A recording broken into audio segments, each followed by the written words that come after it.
ఇక AP CM Chandrababu ఈరోజు తూర్పుగోదావరి ఏలూరు జిల్లాలో పర్యటించనున్నారు. ఉండవల్లి నుంచి హెలికాప్టర్లో బయలుదేరిన సీఎం వేమగిరి చేరుకుని సరార్దర్ కాటన్ ధవళేశ్వరం బ్యారేజ్ ఆధునీకరణ పనులు ప్రారంభిస్తారు. సుమారుగా 150 కోట్ల రూపాయలతో 117 కొత్త గేట్లు ఏర్పాటు చేస్తుండగా ఆ పనులు ప్రారంభించనున్నారు. తర్వాత ఆత్రేయపురం మండలం పిచ్చుకులంకలో రైతులతో ముఖాముఖి కార్యక్రమంలో పాల్గొని వారి సమస్యలు తెలుసుకోనున్నారు. ఆ తర్వాత పోలవరం ప్రాజెక్టు ప్రాంతానికి చేరుకుని పనుల పురోగతి క్షేత్రస్థాయిలో పరిశీలించనున్నారు. అధికారులతో సమీక్షించాక ప్రాజెక్టు పురోగతిపై వివరించనున్నారు. పూర్తి సమాచారం ఇచ్చేందుకు మా కరెస్పాండెంట్ శ్రీరామూర్తి రేడియో జరుగుతున్నారు. గుడ్ మార్నింగ్ శ్రీరామూర్తి, ఏ టైంకి చంద్రబాబు అక్కడికి చేరుకోబోతున్నారు? ఎలా ఉంటుంది షెడ్యూల్ ఈరోజు? సతీష్, ముఖ్యమంత్రి చంద్రబాబు నాయుడు మరి కాసేపట్లో ఇక్కడికి తూర్పుగోదావరి జిల్లా ధవళేశ్వరం యామగిరి హెలిప్యాడ్లో దిగనున్నారు. ఇక్కడ 11 గంటలకి ధవళేశ్వరం బ్యారేజ్లోని 117 గేట్లు 150 కోట్ల రూపాయలతో ఆధునీకరించే పనులకి సంబంధించి శంకుస్థాపన కార్యక్రమంలో పాల్గొంటారు. అంటే ధవళేశ్వరం బ్యారేజ్లో మొదటి గేటు వద్ద ఈ కార్యక్రమం ఏర్పాటు చేశారు. ఇప్పుడు మనం ధవళేశ్వరం బ్యారేజీ ఇక్కడ ముఖద్వారంలో ఉన్నాం. ఇక్కడ చంద్రబాబు నాయుడు పర్యటనకి సంబంధించి భారీ భద్రతా బందోబస్తు ఏర్పాటు చేశారు. అయితే ఇక్కడ ఈ శంకుస్థాపన కార్యక్రమం తర్వాత ఆయన ఇక్కడ పిచ్చుకలంక ధవళేశ్వరం బ్యారేజ్ కానుకుని అంబేద్కర్ కోనసీమ జిల్లాలోని యాత్రిపురం మండలం పిచ్చుకలంక ప్రాంతం ఉంది. ఈ పిచ్చుకలంక ఒక టూరిజం హబ్గా అభివృద్ధి చేయాలని ఎప్పటి నుంచో అనుకుంటున్నారు. ఆ ప్రాంతంలో ఇక్కడ రైతులతో ముఖాముఖి ఉభయ గోదావరి జిల్లాల డెల్టా రైతులతోటి ముఖాముఖి కార్యక్రమం కూడా అక్కడ చంద్రబాబు నాయుడు నిర్వహిస్తారు.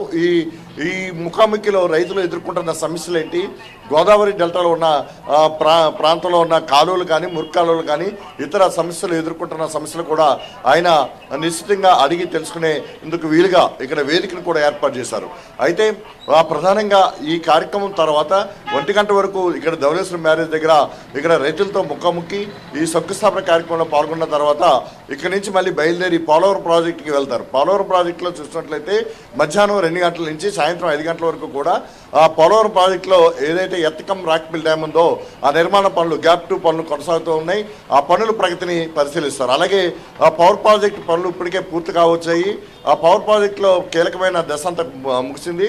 ఆ పనులను కూడా ముఖ్యమంత్రి చంద్రబాబు నాయుడు పరిశీలిస్తారు. అనంతరం అంటే 2027 గోదావరి పుష్కరాల నాటికి పోలవరం ప్రాజెక్టు పూర్తి చేయాలన్న సంకల్పంతో కూటమి ప్రభుత్వం ఉంది. ఆ దిశగా చూసినట్లయితే ఈ ఏడాదిలో చేపట్టే పనుల మీద కూడా అధికారులకి దిశానిర్దేశం ఇక్కడ చేయనున్నారు.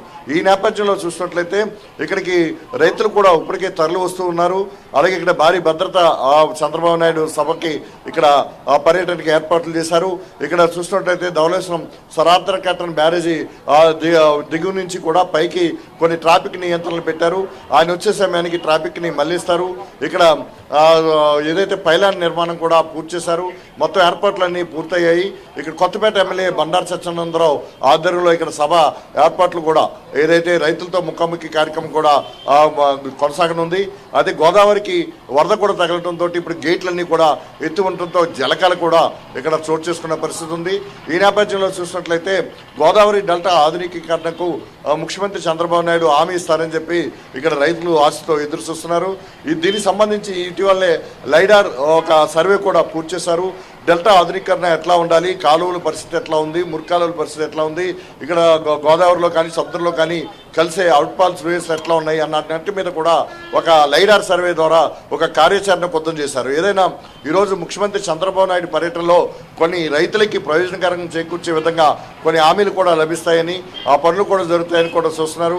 150 సంవత్సరాల క్రితం సరార్దర్ కాటన్ నిర్మించిన పూర్వపు బ్యారేజీ దెబ్బతింటంతో 1968లో కొత్త బ్యారేజీ నిర్మాణం చేయటం, అది 1982లో ఇందిరాగాంధీ ప్రారంభోత్సవం చేయటం, మళ్ళీ తిరిగి 1988లో ఎన్టీ రామారావు ముఖ్యమంత్రి ఉండగా ఇక్కడ ఈ బ్యారేజీని మళ్ళీ రోడ్డు బ్యారేజీగా కూడా ఆవిష్కరించడం ఇవన్నీ చోటు చేస్తున్న నేపథ్యంలో గత 6 దశాబ్దాలుగా ఈ బ్యారేజీ ఉభయ గోదావరి జిల్లాల రైతులకి దాదాపు 10,37,000 ఎకరాల్లో సాగునీరుకి అలాగే తాగునీటికి ఇబ్బంది లేకుండా ఇక్కడ ఈ బ్యారేజీ నుంచే తాగునీరు అందుతున్న పరిస్థితి. ఈ నేపథ్యంలో శిథిలమవుతున్న ఈ గేట్ల స్థానంలోనే ముందుగానే మేల్కొని ఆ గేట్లని మరమ్మతు రీప్లేస్ పనులకి ఈరోజు 150 కోట్లతోటి ముఖ్యమంత్రి చంద్రబాబు నాయుడు ఈ 117 గేట్లకు కూడా ఇక్కడ శంకుస్థాపన చేస్తున్నారు. ఈ 2 నెలల కాలంలో ఈ ప్రాజెక్టు పనులు పూర్తయ్యేలాగా, ఈ గేట్లు అమరిక పూర్తయ్యేలాగా ఇక్కడ కార్యాచరణ